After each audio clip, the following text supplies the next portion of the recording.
Well, what's up, everybody? How you doing? Welcome back to Ryan Quick Carving. Sorry, I'm so busy with the Christmas rush, but I'm about to start doing a big joint here. So I've never done joinery. I think this is going to be the beginning scratches of joinery, because I think joinery is a great way to, push yourself through carving, push yourself is what you want to do in your carvings. And right now, obviously, this is a husky. I'm kind of putting it together right now. And then this is a deer. I'm going to use antlers here. But what I just did, and you'll see it in the video when this comes out, is I just cut this out of here and I just lifted this on just to see if it fit nice and to look at the grain and see how it kind of worked together. Now, one thing to think about that I think about when I'm carving is the wood and matching the woods. I've done attachments and put the different colors on different colors, and it doesn't look the greatest, even though it's the same color log. I use cedar all the time. But one thing you want to think about when you're doing joinery is how the lines line up. You know, you look at the piece here, and it's actually quite well put together, surprisingly, because it's pretty flush and the glue will fill it in. But ideally, in competition, you want to make sure that you can get it as seamless as possible. Now, that's going into like eagle wings and different kind of things we will talk about. I'm going to do a couple videos on this because I got an eagle coming up, and I want to do one that is going to be about eagles because I use a planer and I get them both like flush. But for big joinery like this, I just thought to myself, if I was able to make this cut, which actually took quite a bit of work, I was able to break this piece out here, and I ran the saw down here. I ran the saw down here. This is going to be a tree stump to like it's a husky to a deer, and then I'm gonna put an owl up here, up in the top, just kind of like nesting in the top of the thing, and then just do tree and do kind of like that. But when you're doing these big joints, really you just want to get two sides as flush as possible. Now that means if you have a new chain, a lot of the times when I'm doing ice, I use new chains because if your saw is cutting like on an angle or it's pulling, you're never going to get two flat surfaces. You want these surfaces to be as flush as possible. And that's something that I'm thinking about here in this piece. And then I'm looking at the grain and the direction of the grain, and hopefully I can kind of match it up to make it look as seamless as possible because attachments are the new thing in wood sculpture and chainsaw carving because if you can blow a log apart, you've got a 5 foot log here, but you take this one piece 2.5 feet up, you're now at 8 feet. Like that's a huge piece. And you know, that increases the value of your piece. You're not spending more on a big log. Like this is a crazy log. I'm not going to be able to carve logs like this very often for much longer, the way these things are going. But this is an incredible log. And now, you can even see now that I kind of shifted it, that grain is lining up nicely with here. So it's going to work perfect.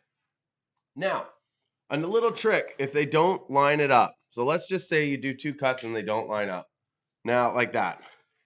What you can do is you can take your saw and you can run it through. Boom.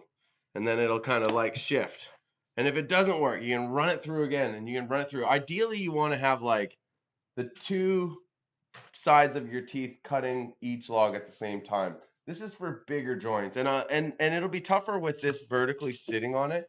But if it was on the side, or if there was a way for you to kind of make sure they both work together to do that. Like this would work, but this is a big piece of wood. I'm lucky that I got lucky here in doing this. But if it's a smaller piece of wood, you're able to just run the saw high speed, cut it through, and get it flush. And then just keep doing it until both sides of each tooth.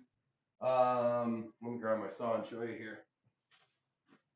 So you're using your saw when you're going through, and you're cutting this way, you're cutting this way.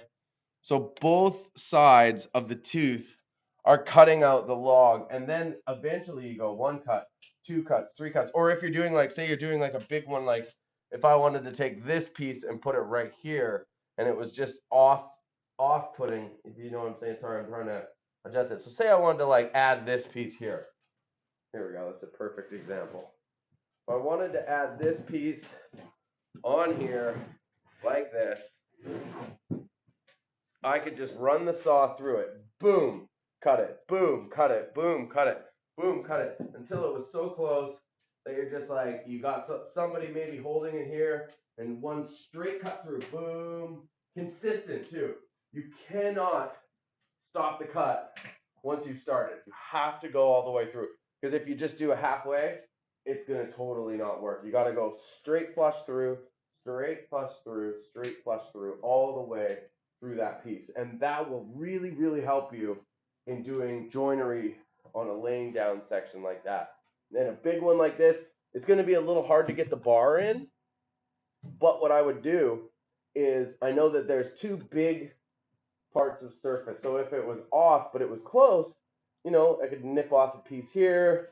I could maybe plane it. You could get them flat. You want to try to get them both as flat as possible, and then you can glue them down and screw them down. Now, one other trick that I'm thinking about that I think I want to tell you about here in this one is uh, a great sculptor told me once, think about crown molding, right?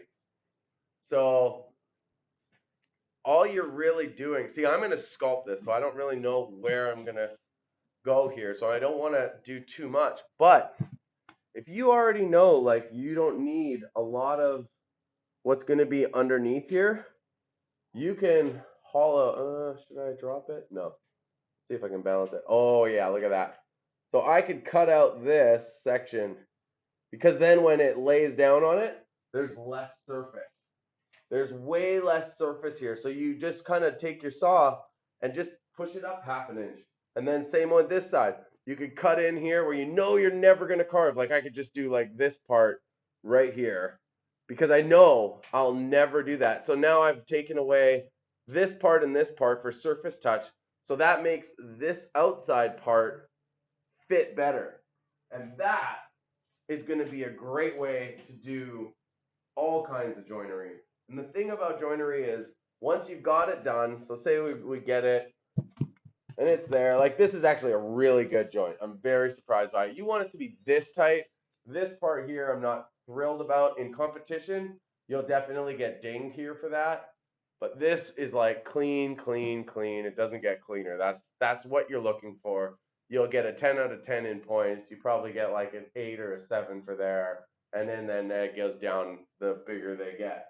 But what I would suggest is really, really try to get it as close as you can right away, and then glue it, and then screw it. I use timber locks, and then I'll fill them with I'll take the sawdust from this. There's already a video on it. You can go back watch the other videos, and then I'll either leave the screws in or I'll pull them because I use Gorilla Glue or polyurethane glue. One of the foaming ones, those work the best, and it actually makes the wood stronger than it would be if it was, here. The glue works and it holds and it lasts the test of time.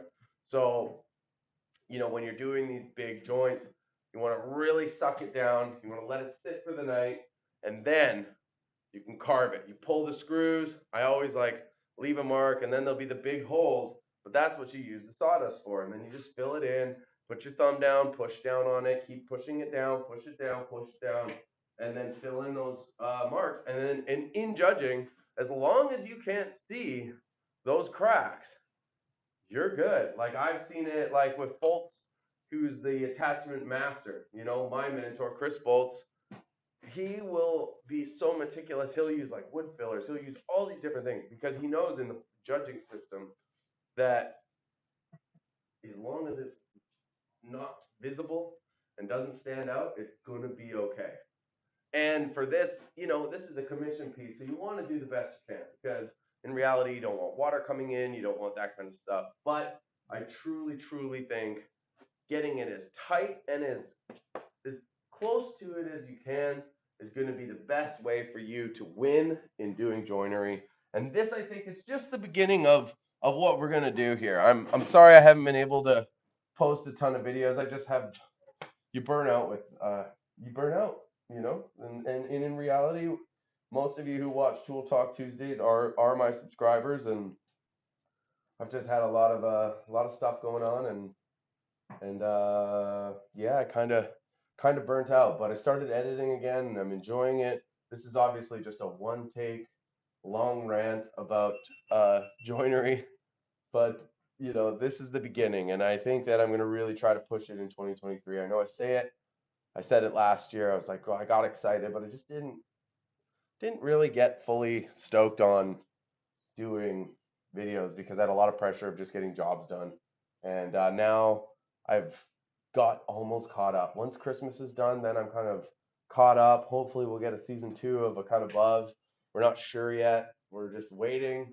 Thank you for everybody who's watched A Cut Above. Um, and who wants to be on season 2 if we get it. We got a lot of great ideas, a lot of cool things in the mix. But yeah, so this is it. I'm gonna have a couple great Christmas videos. This is gonna be one of them. I'm gonna have a big eagle video with a TV show that I did a carving for. I'm trying to see if I can get some footage from that so you can see it. It was on Alaska Daily with Hillary Swank, which was awesome. I believe the episode's out now, so I can say that. And yeah, so this video will come out during Christmas break. I'm gonna post this video now. If I don't get a video up before Christmas, I'll try to this weekend, but if I don't, have a very Merry Christmas, Happy Holidays. You know, stay safe, be happy, and you know, if the holidays are a lot of different things, and in my life we had some crazy stuff go on lately. Like, you know, if you're not feeling good or down, or you're down and out, just don't be scared to reach out to people. There's lots of people around who, you know, are there for you, and I'm here for you guys. So, you know, leave comments, and I'll do my best to get to them, and you know, make sure that when you're carving, you have fun. And hopefully, with my page, that's something I can bring as joy to you guys. And I hope that everyone stays safe this holidays. And you know, if you're ever feeling down, there's always people there for you. Don't ever forget that. Love you guys. Joinery.